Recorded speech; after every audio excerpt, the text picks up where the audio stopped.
I'm going to talk about efficiency in Minesweeper today, so we've got to the stage where just clearing the board is no longer enough. We now want to add some extra constraint on top of that. And to be immediately crystal clear what we mean by that, we're trying to be very sparing with our clicks. So these two examples are showing the same board, although this one's using 38 clicks, and this one only 21.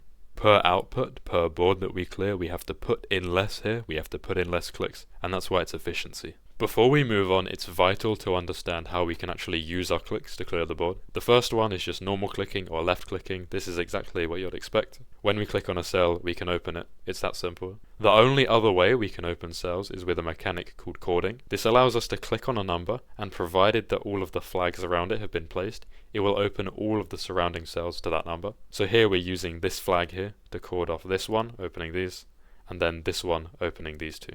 So it does cost us a click to place this flag initially, but hopefully we can gain efficiency back after that. And just a proof that chords aren't always efficient, we can see this extreme example with a 7 where it's costing us 8 clicks to just open one cell. And a final important mechanic here is that these zeros or openings are recursive in their opening. If a 0 is ever opened, then it will open all 8 surrounding cells, and this continues. A very, very crucial detail here is that this will still open numbers. So even though these numbers are not zeros, they're not openings, they're still opened by this opening. This is very, very important. And here's where we would run into a problem if we just wanted to use clicks as our metric. These two boards are the same in the sense they're the same size and they have the same number of mines on, but this one here can be solved in just one click, whereas this one definitely takes a lot more than one click to solve. So this leads us on very nicely to the idea of 3BV, which is essential for understanding efficiency. Simply put, this is the minimum number of clicks we need to solve a board, provided that all of the clicks are left clicks. So none of that clever chording we spoke about, only the left clicks. And this can be calculated by counting 1 click per opening and then 1 for everything left. So here we have this opening, which opens all the zeros and then all these numbers. The same for this opening with the zeros and the numbers. The same for this opening with the zeros and the numbers, and then just 1 for everything that's left. So that's 1, 2, 3, 4, 5, 6, 7, 8, 9. 9 plus the 3 openings is 12. And whereas before we were looking at how many clicks we need to solve a board, what efficiency is really looking at is how many clicks we need to solve per 3BV, or how many 3BV we solve per click. So this board, which is 12 3BV, if we do that in 12 clicks, that's going to be 100%, but if we take 24 clicks, that's only 50%. So this illustration is really useful for understanding a super key concept for efficiency, and it is for you to see how inefficient it is to open these numbered cells. These do not contribute to 3BV, but opening doesn't open the openings. They're terrible to just open these. I like to think of it like this. So to beat the board, at some point I will need to open this cell, or this cell, it doesn't matter. I need to open this. And once I do that, all of these numbers are going to be open, and therefore any effort that I spend opening these before this is completely wasted, because the boards are going to be in the same state afterwards, no matter what. And honestly, once you understand that, you will be very good at efficiency.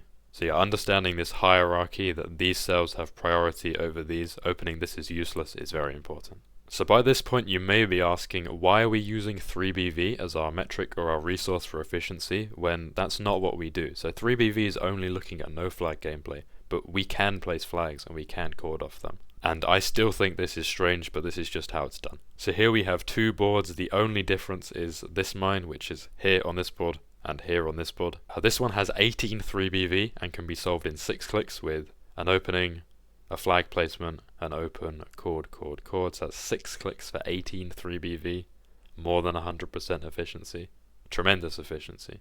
And then with one mine movement, this becomes garbage. We can only get 100% efficiency, and it's solvable in 2 clicks. So something that's important to understand is that especially for smaller boards, the maximum possible efficiency is incredibly board dependent. So now the question arises, why are we using 3BV when we can chord and it doesn't? So the first reason is that playing with no flags is a playing style in its own right, and for that it's obviously an incredibly good metric. The second reason is that there's no real good alternative.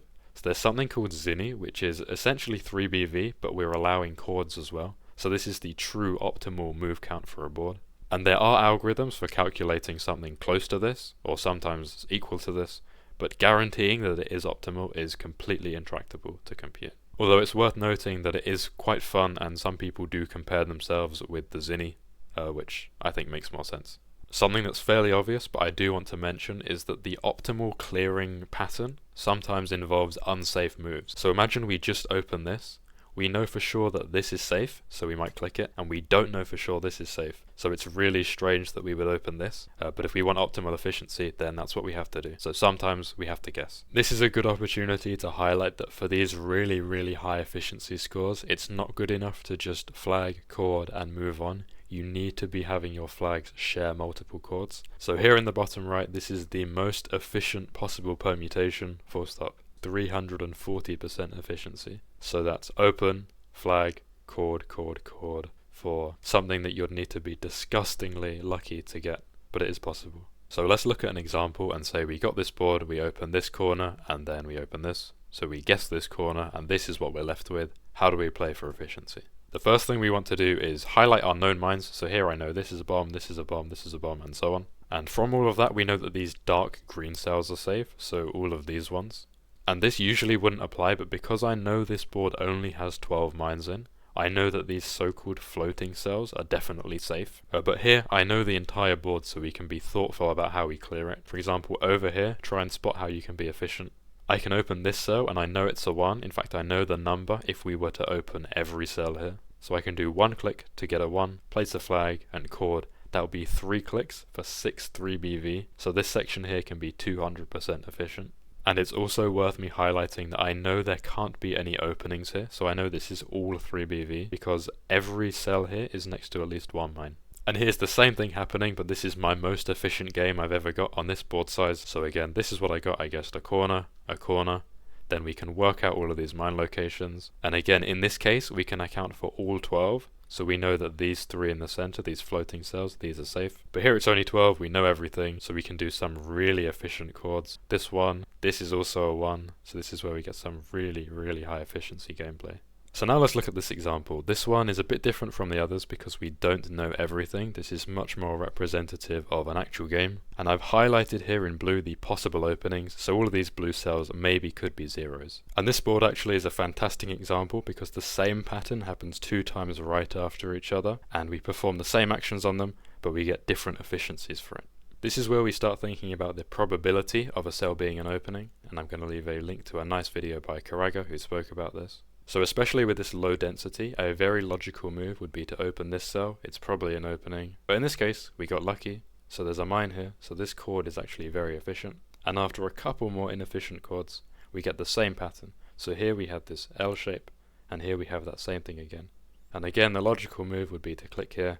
But if we try and be efficient, paradoxically, we're going to be very inefficient because we've done 2 clicks when we could have just done 1 on this opening. So predicting where openings are going to be, thinking where they're likely to be, is certainly the biggest aspect of efficiency. You should always be thinking about this. Sometimes we don't need to make any guesses when we want to predict an opening, and this can, I believe, only be done by edges. There are some maybe specific setups with mine count that allow you to do this. Otherwise, most of the time you'll be doing this near the edges. So here we're going to look at this one and this one. So this one is placing a mine here. This one is therefore satisfied, so all these are safe. And now look at this cell. We know it's an opening because it's not a bomb, and neither are any of the adjacent cells. And you can see there cannot be a bomb here. So we know this was an opening.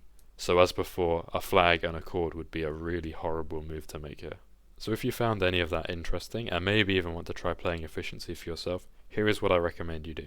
Minesweeper.online is a really nice website for Minesweeper. You can do all these custom board sizes. I think 12 by 12 with 12 mines in is a really nice introductory size. It's really small, so it doesn't take long, and it's very sparse as well. It's very low density, around 8%. But oftentimes you'll be able to see almost everything that's going on, and this is great for trying to practice seeing where openings are. I think it's just very fun to do. It's miniature almost. A much more popular board size is 50 by 50 with 250 mines on. The advantage of it being so much bigger is that all of this luck here, like here you could get a really lucky board, its variance sort of levels out and it's just similar every time. And it's really not as scary as it looks. It's really sparse, 10% density. This here is all one opening. It doesn't take long to clear. It would be a really bad idea for me to only suggest really low density boards, so even just the expert one is quite good for efficiency. But it feels very different. You're thinking different things on the dense boards than the sparse ones. So if you did enjoy the video or learn anything from it, I appreciate thumbs up or comments. And I think that's all, so thank you. Bye bye.